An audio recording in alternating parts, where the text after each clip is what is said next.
Here we are at Northwest 15th Street for the clam tour, the tidal pool tour. Boy, this is what I'd call a terrific turnout. This is great.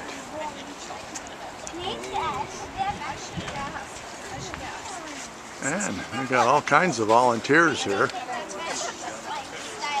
Tide Pool Clinic, can you hear me? Okay. And be sure you sign in. If you sign in, we'll trade you. We've got a brochure on safety. I'm going to give you a little safety briefing now. And then we'll also be, I'm going to do a briefing of what our exercise is going to be. And the number one thing on your safety briefing today is being safe with regard to slips and falls. If you see something that looks slippery and green and like you would slide on it, don't walk on it. It's probably very slippery. We call it sea lettuce. Or I don't want you stepping on that. What I want you to walk on is, follow me out there. You'll see that I walk on sand, or if I have to, I'll walk on the small barnacles with my feet carefully, not the mussels. And so just follow me. I'll show you a path out there. We have a really good low tide. It'll take you out into some of these channels where we'll want to be. There we want to watch out for sneaker waves, and that means don't get too far out there. Watch where I am. Don't go past me. And typically I'll stay near a channel that have it. It is the famous Sea Star. I should say formerly very abundant and beautiful Sea Star. They suffered a wasting disease a few years ago. We are seeing them come back, both as small juveniles and adults that are returning. We'll be looking for them. They come in two colors, but basically a purple and an ochre. The second thing we're going to be doing is, Carol, where are you? Oh, right here. Carol is wearing a very sophisticated ecological tool called a 1/15th meter squared quadrant. She's going to be counting mussels. We're part of an effort to monitor the creatures here. I'd ask you not to pick things up or pull things off. And we use the one finger touch rule that you can touch with one finger. But if you want to know what it is and you can't find it on the list that we're handing out, just call me over or Carol or Amy, and they'll have a shot at identifying it.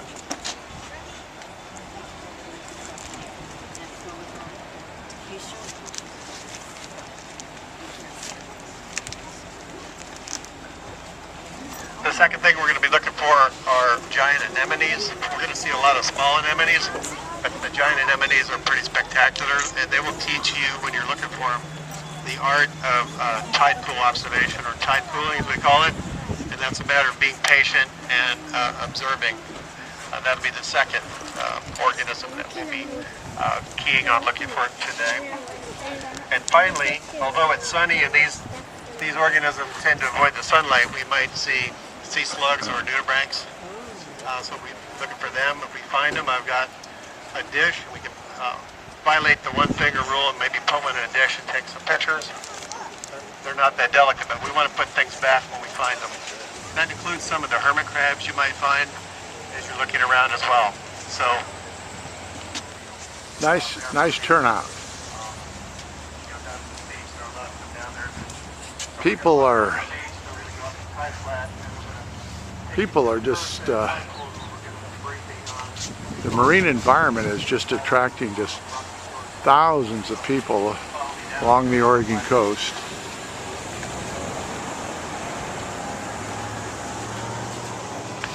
And now the class's tour is going to go down the stairs here, or the roadway. Well, here we go. I hope I got this on tape. Anyway, how you doing? I'm good. How are you? I'm fine. Bill Lackner. Hey, Bill. Nice to meet you. Oh, nice to meet you. I thought I'd join your group. Look at the people. This is just terrific.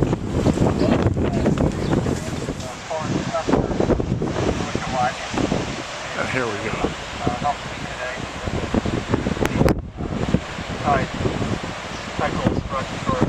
And for you guys that gather here on the beach, we'd like you to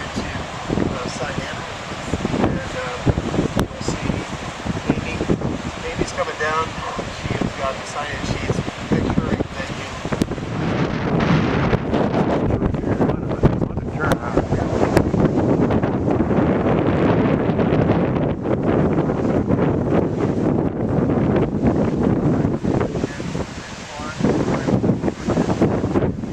You got people visiting tide pools everywhere. Well, here we go. Groups leaving en masse to, and where's the leader?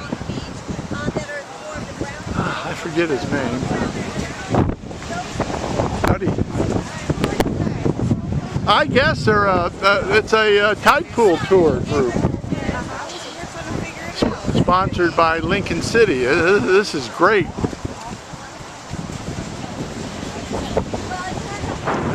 There we go. Seeing enemies. Seeing enemies. More seeing enemies. And you probably see a fish on the tide pool sculpin. We've got a real good technique here for looking at tide pools. Young lady here. one finger method. One finger touch. Take a picture, that's the way to do it. Cover over, kind of create the shadow, get rid of the shadows. Anybody see a giant anemone yet? Right here, she's touching one. Alright. Yep, right there's a big one. With the technique comes the ability to find things. We have a giant anemone spotted. What's your name? Here. Michaela? Okay, Michaela's found an anemone. She'll show it to you. You want to go over and look at that? Right there. Right there in the corner. See it right here? You can't hardly tell what it is. Looks like a rock. The giant anemones here. It looks like some of them have are not quite extended. Since I've been out here, there's been a lot of sand deposited, and it looks like some of them are buried by sand. Oh yeah. Okay, the question is why are they bright green? Anybody have an idea why? What else is green like that? Oh, they also feed like an animal, so they have two modes. Things here don't live on the rocky shore without being able to have a number of different strategies, because this is a very rough place to live. What kind of factors would make this a rough place to live? Waves. Anybody here know how big the waves get here in the winter? Any observations? Yeah, we know. We don't have to even say. Did you find it? They feed. They're particulate feeders, and they feed on plankton. Oh, what is that? If you ever get down to the Oregon Coast Aquarium and have the opportunity to go to some of the aquaria that have the barnacles in them, you can actually see feeding. It looks like this. And they wave and they pull the food back into their mouth. I'll pass this around. Didn't mean to abandon you. Did you find one? She doesn't She know. said she found it and then she... Oh, Yeah. you can call it a giant barnacle and be really close. All right. Mom Did they find it? Mom intervened. Oh, that's okay. So, yeah. Yeah, we can put that down back in the water and just pour the tackling.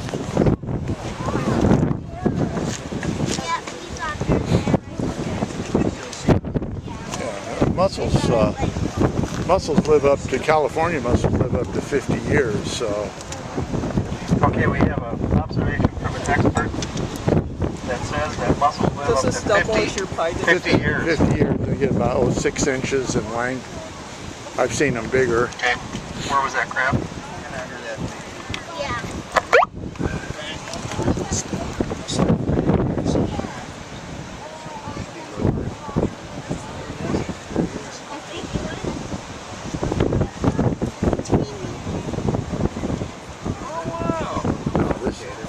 There he is, yeah. Good job. Yeah. We don't have to take him out to see him. We just put him in a little miniature habitat for you to take a picture of him. Yeah.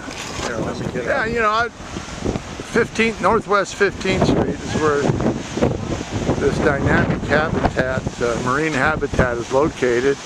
And you can harvest mussels from here, but we would ask you not to, you know, from the standpoint that of the benefit that the educational aspects they're bringing to the folks just like you and me, families, and you can see the overwhelming interest in what's going on here.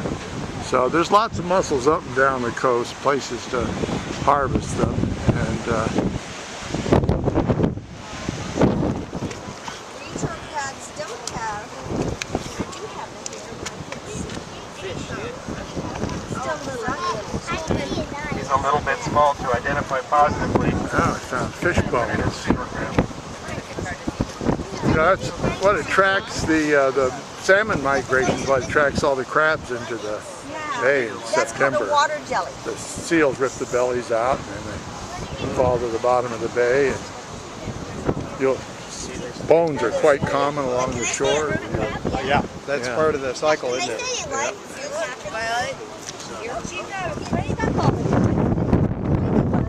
and look how well camouflaged this one is.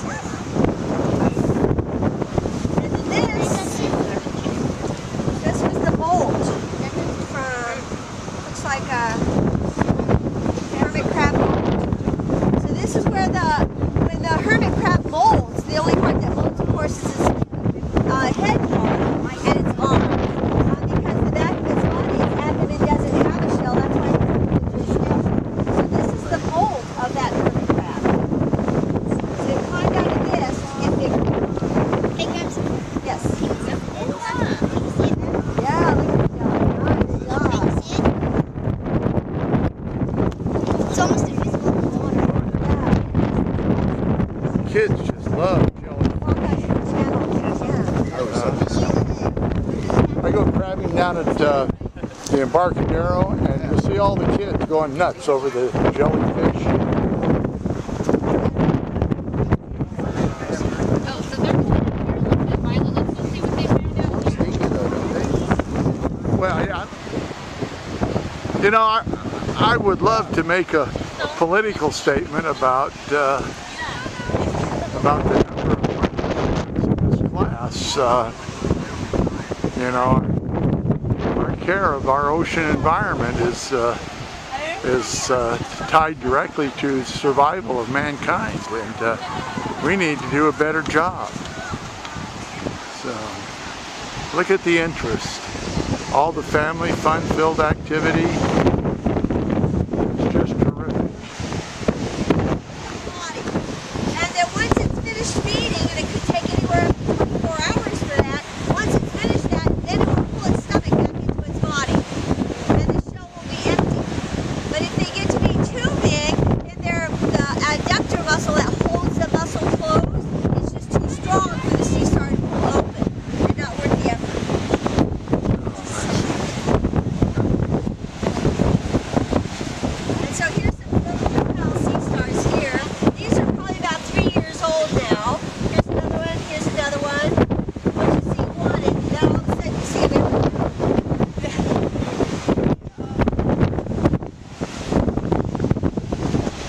There's a whole animal community under the worms and crabs, and you pull those mussels away. Let's see what we've got here. See a wiggle on these type of barnacles, Yeah. they'll start to pull back. Oh yeah, everything wants to escape us. I can just hear the conversation now. Oh, here they come again. Put it down. Yeah. That's, Now fishing on the fish.